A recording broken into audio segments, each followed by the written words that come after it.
interesting things do happen to you when you leave office. Victoria just mentioned that I was there for 9 years. I served with President Reagan, President Bush, and President Clinton. And then I left and got into some business. My first trip outside of Montreal, I was going to Orlando for a board meeting. And I ran into a huge storm, and the plane was diverted to Detroit, Northwest Airlines. And I got off the plane, and there was a lady from Special Services who was standing there. And she said, Prime Minister Mulroney, there's an electric cart right there. Get that, and you'll go to the end of the airport, and it'll take you there. You'll make a connecting flight for Orlando immediately.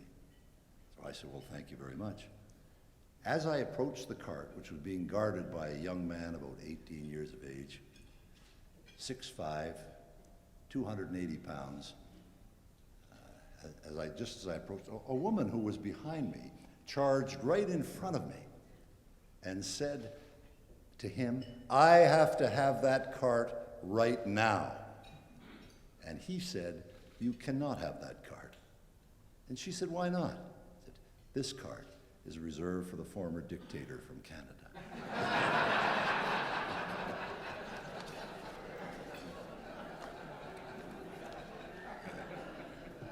How quickly they forget.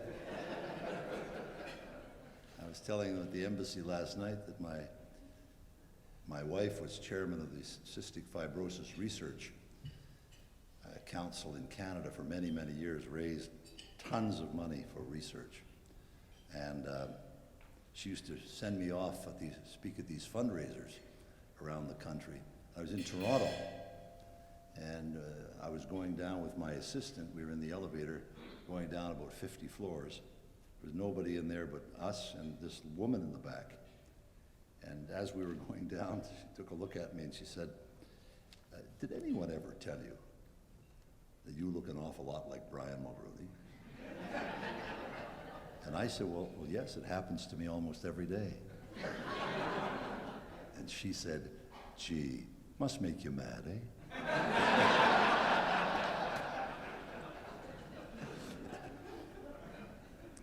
Well, we have to thank all of us, the Canadian Embassy, who gave George Mason a wonderful reception last night, and the ambassador, Gary Doer. We had a wonderful time there and a dinner, so it was terrific. Gary Doer, the ambassador, was a politician in Manitoba. He was the premier before he was appointed ambassador.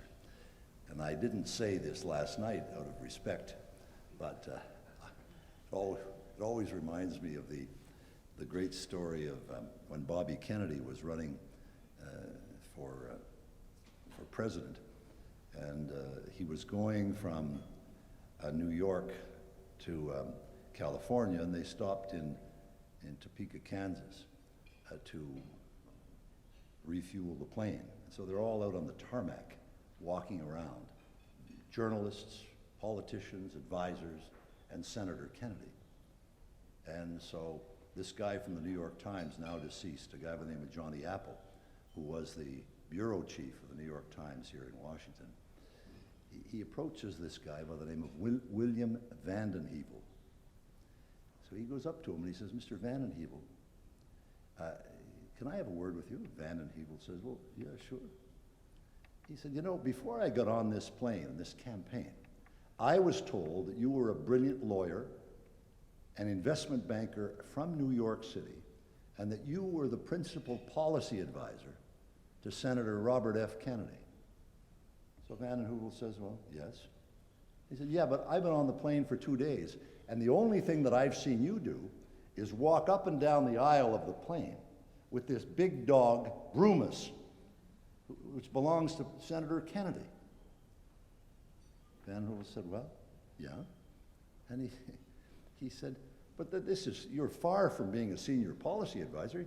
You're walking the dog up and down the bloody aisle.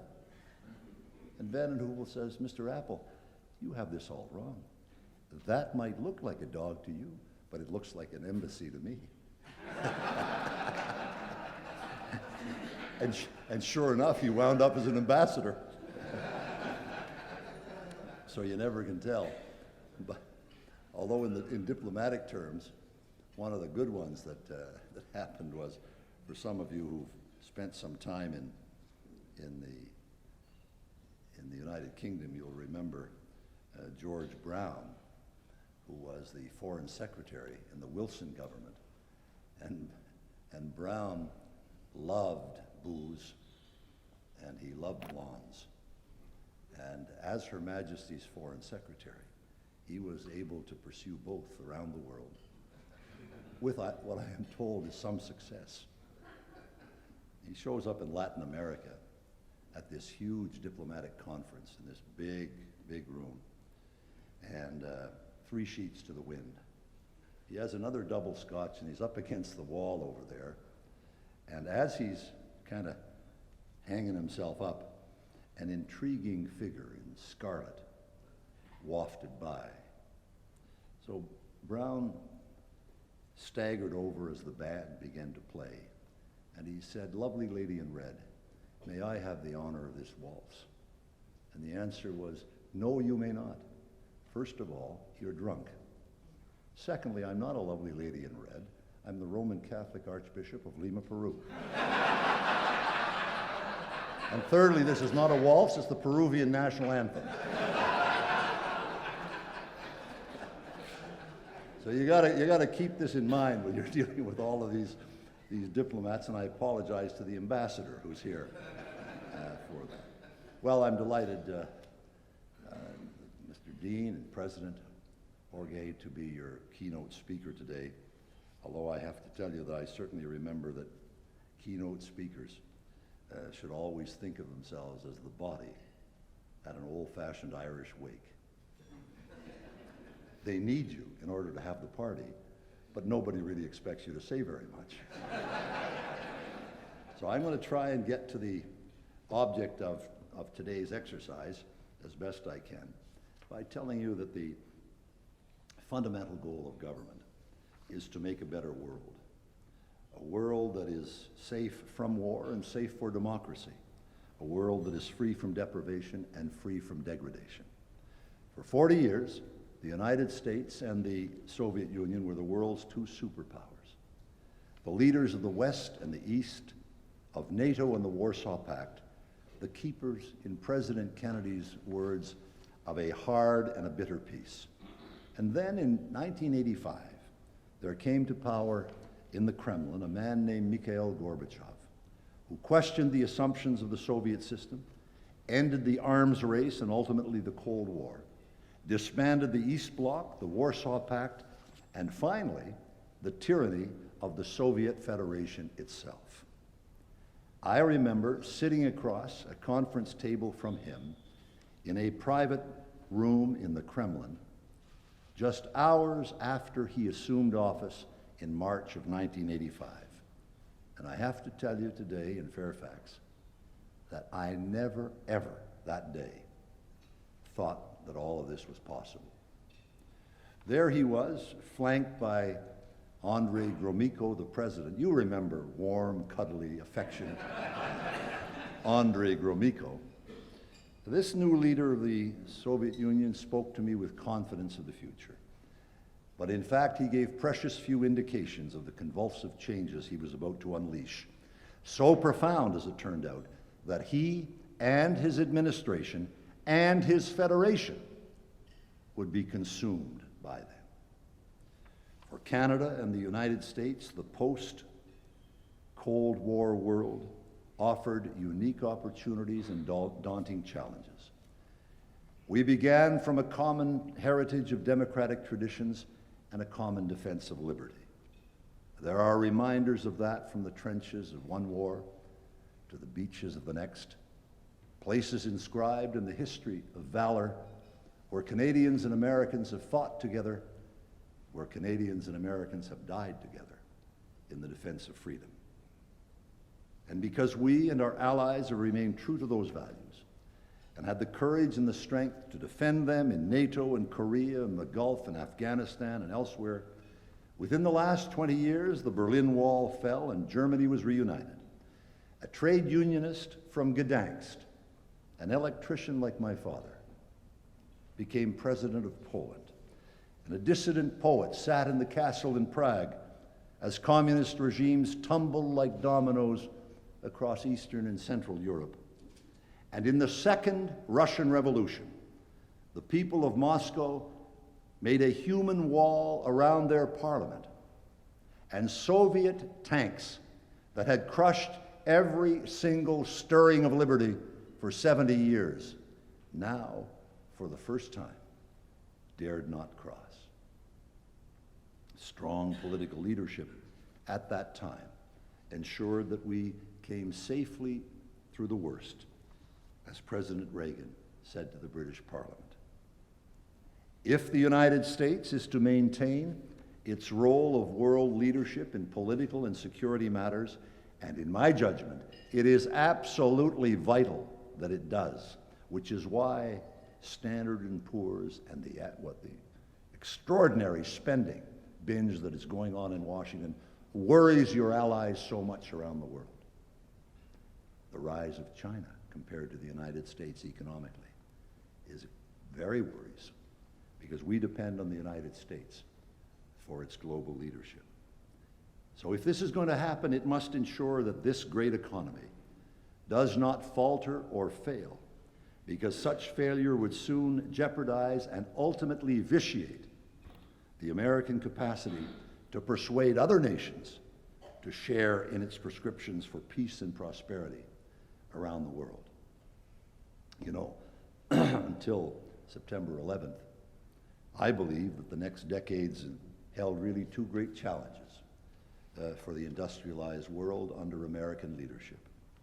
First, international security questions, principally, as I've said, the rise of China as it grows in economic and military strength to an impressive and challenging new level, developing by 2040 the largest economy in the world. And international trade, in which I include the information internet revolution, which offers the greatest single avenue for growing prosperity, civilizing relationships, and equalizing opportunities that the modern world has ever seen, particularly in this expanding period and era of globalization. Well, as we know, our world has changed, perhaps forever, because a handful of terrorists flew planes into American landmarks on a beautiful Tuesday morning in September, almost 10 years ago, killing 3,000 innocent men, women, and children. 6 decades earlier, a generation of startled Americans awoke to discover that their country was under attack. Pearl Harbor changed America, and therefore the world. And now the children and grandchildren of the Americans who went to war in 1941 have suffered their own day of infamy, one that is no less memorable. The appalling atrocities of September 11th, acts that must be seen as a declaration of war, not just on America, but on all civilized people, were crueler in conception and even more shocking than what happened in Hawaii. September 11th has changed America, and when America changes, so does the world. In the years since the tragedy, and in the wake of swift military victories in Afghanistan and Iraq, followed by extremely serious and ongoing difficulties during the occupation in both countries, our leaders have urged us to get on with our lives. That is what we as citizens are doing, and so must our countries. So what can we most usefully do at this moment? Well, one of the things we can do, I think, is we can begin by completing the trade trilogy that will transform this hemisphere and provide enormous new economic prosperity to America and her principal allies. Canada and the United States are in the vanguard of industrialized nations building precisely such a foundation of economic growth and prosperity in which justice and freedom can flourish. As a new Prime Minister, and as Victoria has said, reminding me of my age, in 1984, I signaled President Reagan that Canada was interested in negotiating a comprehensive free trade agreement with the United States of America. In 1987, following more than 2 years of challenging negotiations, we reached agreement. President Reagan and I subsequently signed the massive and quite radical agreement, which came into effect on January 1, 1989. You know, it was a pretty brutal campaign, and my opponents, and I can mention them because I had so few, and my opponent said, well, Mulroney loves the Americans so much that he wants to become the governor of the 51st state. He's ready to sell out Canada to get this free trade agreement with his pal, Reagan. And, you know, some say that up there, they used to say that I want to make Canada just like America. That's not true at all. There are some fundamental differences between Canada and the United States. I'll give you an example. In August of 1987, when we were at the G7 summit in Venice, President Reagan was quite morose. I'd never seen him like this before. And that's because, as you may remember, the Iran-Contra hearings were going on in Washington. And they were being televised around the world, of course, and back to Venice where Reagan was watching. So he'd come to the meetings, not depressed. I've never seen him depressed, but he was pretty down, I'll tell you that. And he'd come, I said to him one day, Ron, stop watching CNN. Watch Bonanza. Anything except this. Oh, he said, Brian, he said, you don't understand. He said, this is really going to hurt me. And, you know, it's going to take a terrible toll on me. So I go back to Canada, and 10 days later, I'm at Harrington Lake, which is the Prime Minister's summer residence. And sure enough, I pick up the New York Times, and there was a poll, 8-column headlines. Reagan's popularity plummets to 59%. And right then I knew the difference between Canadians and Americans. It's language. The word plummet clearly does not mean the same thing in Canada as it does in America. But knowing Reagan, I figured I'd better give him a call. So he's at Camp David, so I give him a call. It's Sunday afternoon. And I said, well, how are you doing, Ron? He said, oh, God, Brian. He said, it's awful. He said, I suppose you've seen the poll. I said, Ron, look, I don't know how to break this to you. But on a good day, Margaret Thatcher, Helmut Kohl, and I combined don't have a 59% approval rating. Well, in Canada, we had to endure a vicious 3-year onslaught. And I was the victim, as your parents will remember, Victoria, of an unprecedented vitriolic personal campaign. And I had to call and win a brutal general election campaign before we could enact the agreement into law. According to our opponents, it was going to be an unrelieved disaster, and Canada was going to lose its shirt because of the huge size of the American economy relative to our own. By 2008, so what happened? Well, by 2008, and I use those figures because it was just before the world economy tanked, two-way trade in goods and services between Canada and the United States had exploded to $700 billion a year. It was over $2 billion a day, more than $1.3 million a minute of every hour of every day, the largest amount of commerce between any two nations in the history of the world. In spite of the tremendous setback in trade during the worst recession in 60 years that we're now coming out of, our two countries are rebuilding this powerful relationship that provides America with 8 million jobs a year linked to trade with Canada, while it is estimated that 20% of all of the employment in Canada is directly linked to trade with the United States. I'll give you an idea of the extraordinary nature of this. Canada, with only 35 million people, is the #1 foreign market for merchandise exported from 34 of the 50 American states, and is ranked in the top 3 for another 12 states. In fact, Canada purchases more American goods and services by itself than all 27 countries of the European Union combined. And the enormity across one bridge, one border point between Canada and the United States, between Windsor, Ontario and Detroit. Last year, there was more two-way commerce over that bridge than America did with the nation of Japan.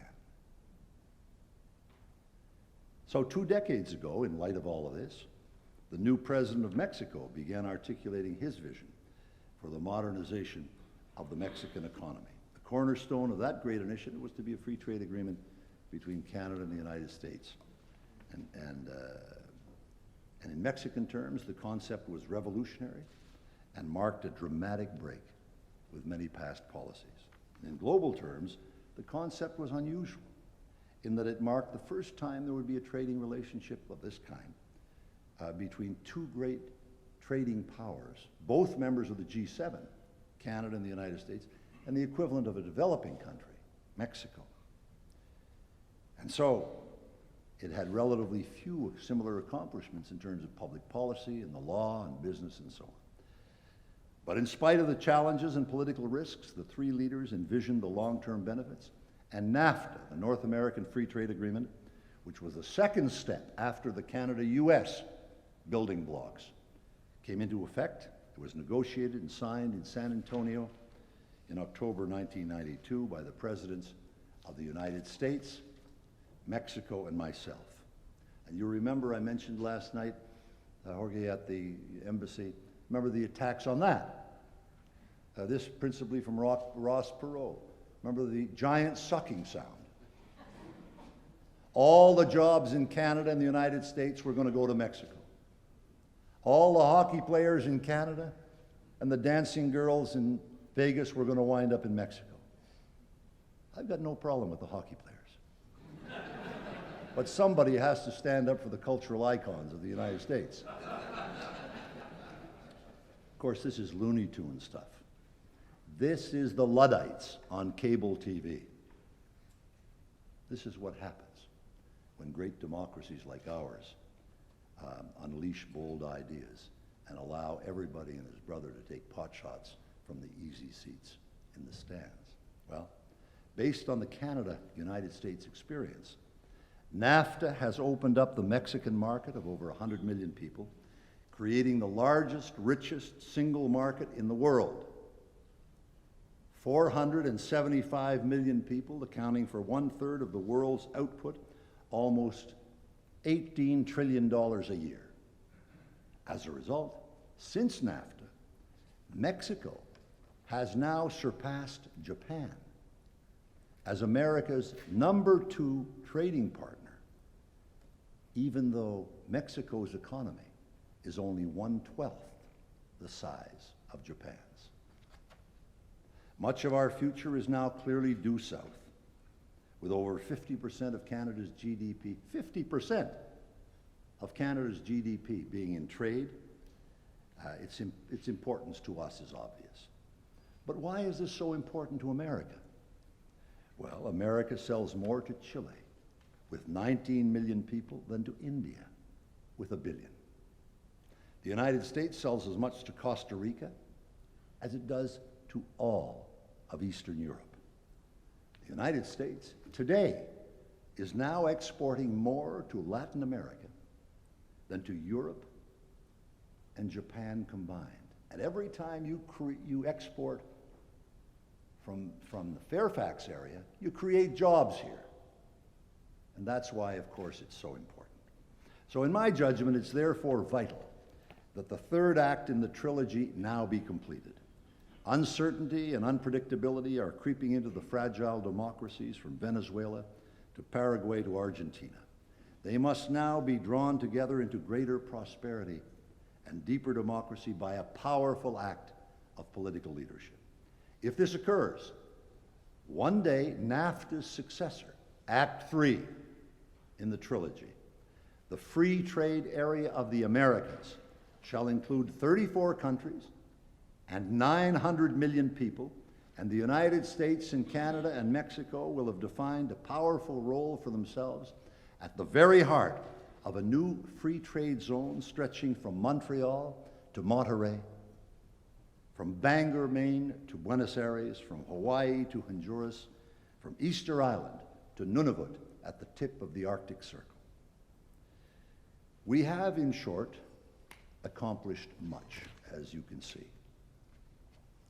But there are, however, new challenges that face us and opportunities open to us as we try and manage an intensifying economic relationship and cope with increasing threats to our shared values and security. September 11th has seen to that as well. And the recent outbreak of mayhem and murder on the Mexican-American border by narco cartels has greatly exacerbated tensions and sensitivities and challenges, making the kind of arrangement I'm trying to describe even more difficult today. Not Canada and the United States, but because of the southern border and the narcotics movements, it's an enormous challenge, and it provokes great resistance in the American Congress. But these issues are inseparable. North America is more than a free trade area.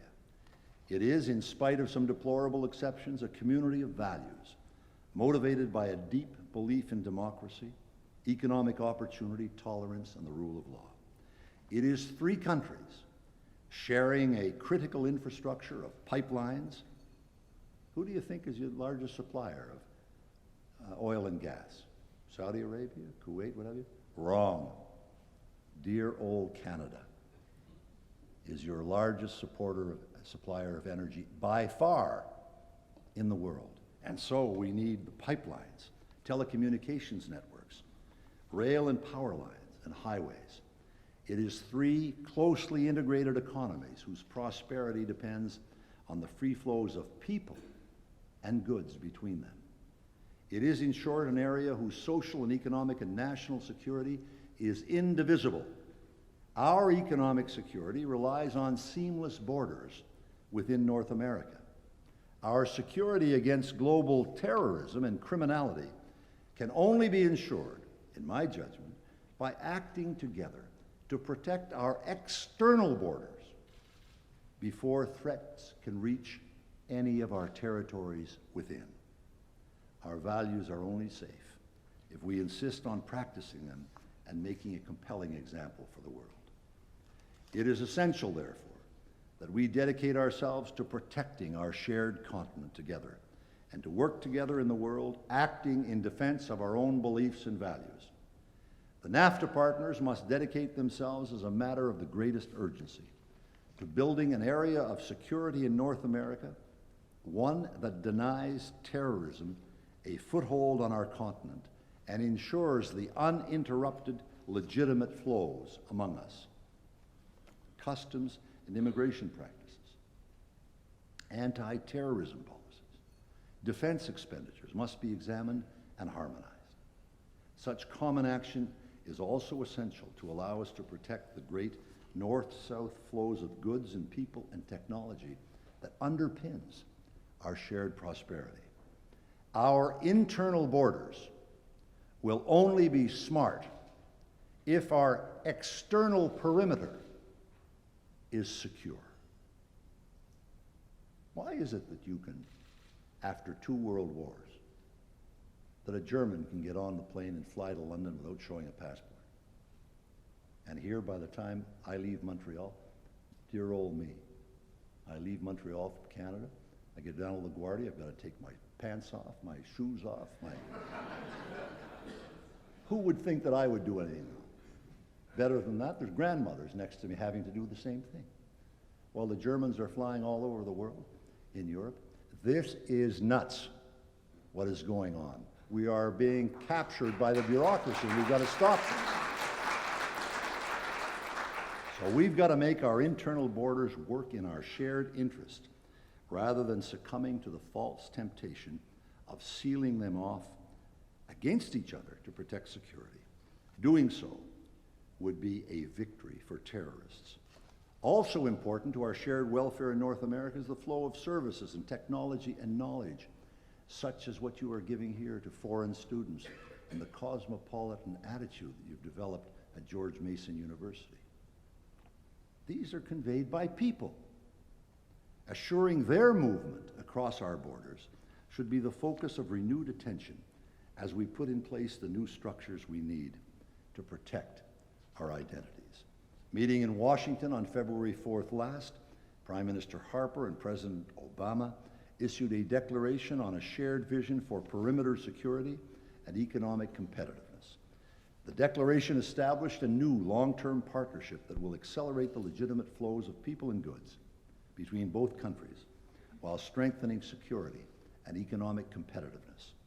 The two leaders also announced the creation of a U.S.-Canada Regulatory Cooperation Council.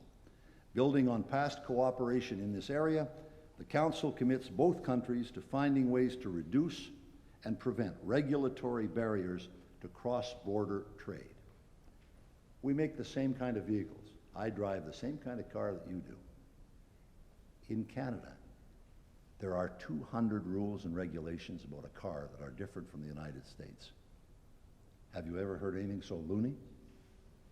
This makes me proud as a Canadian to know that if I press the gas, it's going to go this way.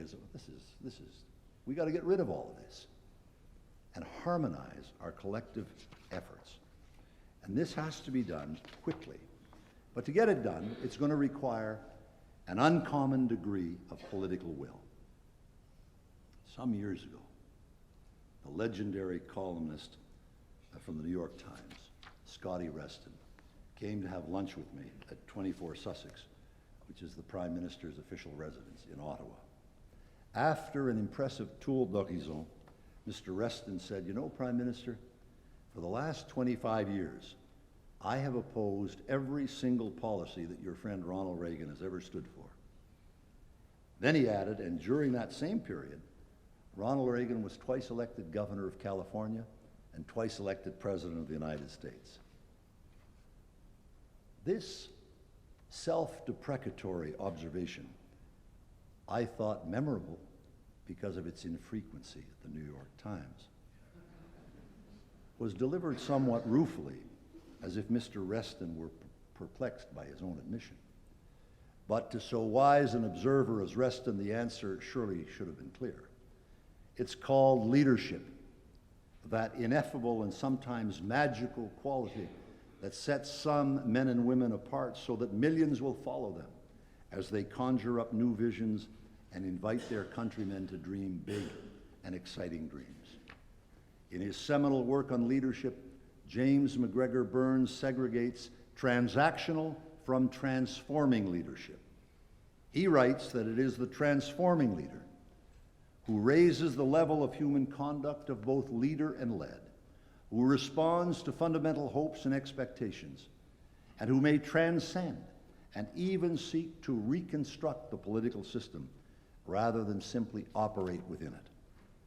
You know, many people suggest that the great inexorable currents of history themselves, and not individual leaders, seal our fate. In my judgment, however, Carlyle was on target when he observed that the right man or woman in the right place at the right time can completely change the face of history. I believe that to be true because I was there to see it happen. In a brilliant address delivered some years ago in Canada, my old friend Ted Sorensen, himself a skilled observer of powerful leaders, a special counsel to Presidents Kennedy and Johnson, said, "Once in office, those who wish to stand up and stand out and leave something enduring behind must build new institutions, not new images. They must look to the next generation and not to the next election. They must talk in terms of fundamental values and not merely costs. They must appeal to our hopes as well as our needs, to what we long to be and to what we know is right. That," he said, "is leadership." Well, the impact of significant public policy decisions is often very unclear in early years. It sometimes takes a considerable period, frequently decades, before the full consequences of an important initiative become apparent. As Reinhold Niebuhr reminded us, nothing worth doing is completed in our lifetime. Therefore, we must be saved by hope. And nothing fine or beautiful or good makes complete sense in any immediate context of history. Therefore, we must be saved by faith. It is in this perspective that great and controversial decisions of public policy must be considered. Time is the ally of leaders who place the defense of principle ahead of the pursuit of popularity. And history has little time for the marginal roles played by the carpers and the complainers, and less for their opinions. History tends to focus on the builders, the deciders, the leaders, the educators, the doctors, the researchers, the politicians, because they are the men and women whose contributions have shaped the destiny of their nations.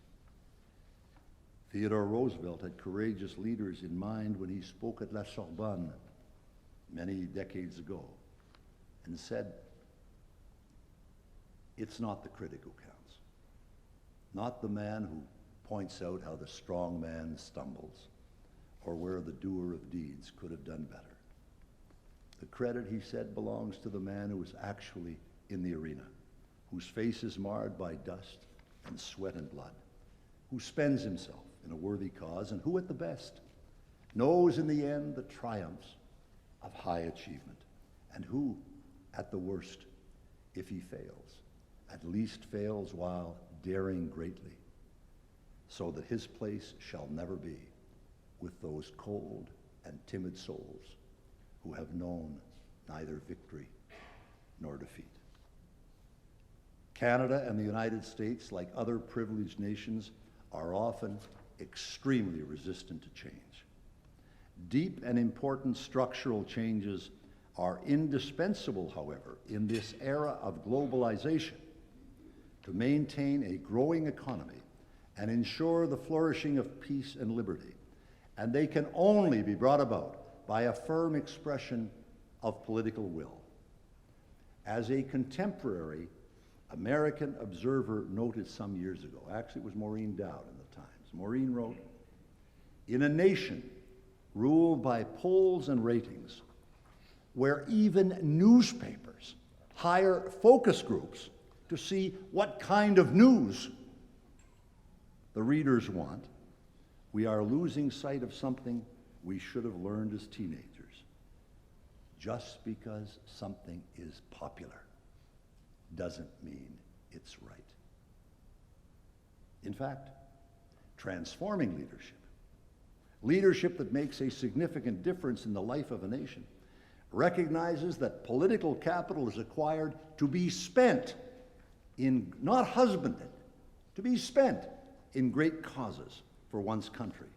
And this is precisely such a time. Presidents and prime ministers are not chosen to seek popularity.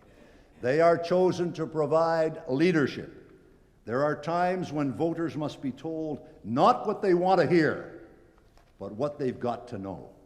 And what they've got to know is a quotation from the book of Proverbs inscribed on the Peace Tower above the Parliament buildings in Ottawa in Canada, where it says, "Where there is no vision, the people perish." Leaders must have vision, and they must find the courage to fight for the policies that will give that vision life. Leaders must govern not for easy headlines in 10 days, but for a better America in 10 years. And they must be ready to endure the attacks that often accompany profound or controversial change, as they await the distant and compelling sounds of a verdict that only history and a more reflective nation can render in the fullness of time. Some years ago, the Kennedy Library saluted President Gerald R. Ford with the Profiles in Courage Award for pardoning Richard Nixon. It was an historic decision, deeply unpopular for Mr. Ford at the time, but as it turned out, obviously, right for America. I remember having lunch with Jerry Ford, Betty, with my wife Mila in Vail one day, and Mila said, "Well, Jerry, what about this anyway? Did you have an idea?" I said, "Yeah, Mila, I knew what was going to happen. I knew I was cooked the minute I did it, but it had to be done because I couldn't see America paralyzed with a former president in the witness box for 3 years. I mean, it would have been impossible. The poison would have made it impossible to govern America in any way." And so in an insightful essay in the New York Times, David Gergen, who was the counselor to 4 presidents, wrote that in saluting President Ford for his courage in making that tough decision, the trustees of the Kennedy Center, the library, were actually doing more. They are telling leaders everywhere, he said, to pay less attention to daily polls and more attention to their inner voices. Give up the slavish obedience to popular opinion so embedded in politics today, and take up the standard of what's right, even when it threatens one's political survival. As Jerry Ford found, he said, "You may be condemned by millions. Perhaps a quarter century later, one day, however, you will win an honored place in history."